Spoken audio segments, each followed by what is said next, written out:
শনিবার বিকেলে গোলপাশা ইউনিয়ন জাতীয় পার্টি কর্তৃক আয়োজিত ইফতার ও দোয়া মাহফিলে প্রধান অতিথির বক্তব্য রাখছেন জাতীয় পার্টির কাজী জাফর প্রেসিডেন্সিয়াম সদস্য কাজী নাহিদ।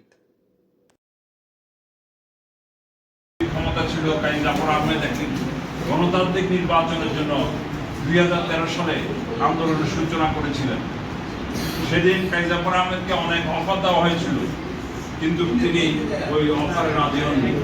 তিনি বলেছেন এই জনগণের ভোটাধিকার এবং গণতন্ত্রের জন্য চৌদ্দগ্রামের সহ সারা বাংলাদেশে মানুষের আকাঙ্ক্ষার যে একটি নির্বাচন, সেই নির্বাচন যেন একটি নির্দলীয় নিরপেক্ষ সরকারের অধীনে হয়, সেই জন্য তিনি কাজ করেছিলেন।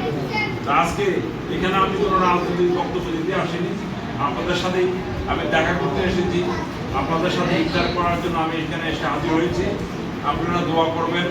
আমরা আগামী দিনে এই চৌদ্দগ্রামকে কাজী জাফর আহমেদ যেভাবে গড়ে তুলেছিলেন একটি সাজানো বাগানে, এই চৌদ্দগ্রামের রাস্তাঘাট উন্নয়ন যেভাবে করেছেন, 40-45 বছর আগে এলাকায় বিদ্যুৎ এনেছিলেন, তিনি 2টি কলেজকে সরকারি কলেজ করেছিলেন, রাস্তাঘাট করেছেন, স্কুল মসজিদ মাদ্রাসা করেছেন, চৌদ্দগ্রামকে বেসিক শিল্প নগরী ঘোষণা করেছেন, টেলিফোন এক্সচেঞ্জ দিয়েছেন, অ্যাম্বুলেন্স দিয়েছেন, হসপিটাল করেছেন তখনকার সময়।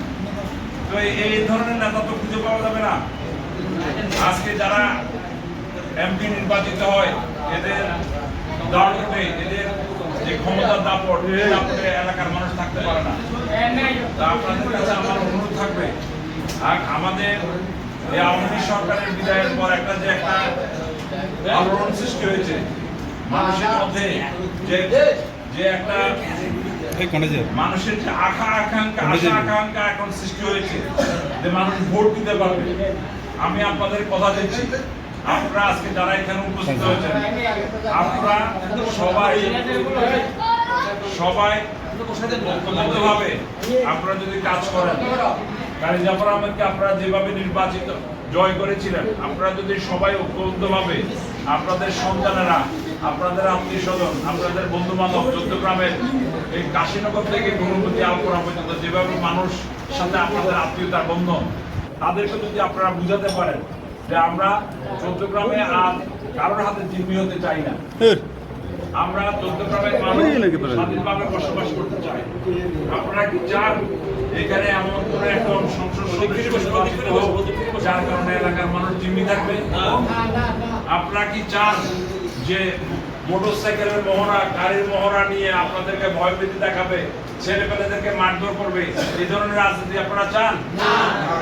আপনারা সেই কারণে আপনাদের আত্মীয় স্বজন, বন্ধু বান্ধব, পাড়া প্রতিবেশী সবাইকে বুঝাবেন যে একটা ভদ্র, একটা সচেতন মানুষ, একজন ভদ্রলোককে যদি আমরা সংসদে পাঠাই, এই লোকটি চৌদ্দগ্রামের স্কুল, কলেজ, মসজিদ, মাদ্রাসায় যেখানে যেখানে যেখানে উন্নয়নের দরকার, আমি আপনাদের সাথে বসে আপনাদের সলা পরামর্শ নিয়ে আমি কাজ করতে ইনশাআল্লাহ।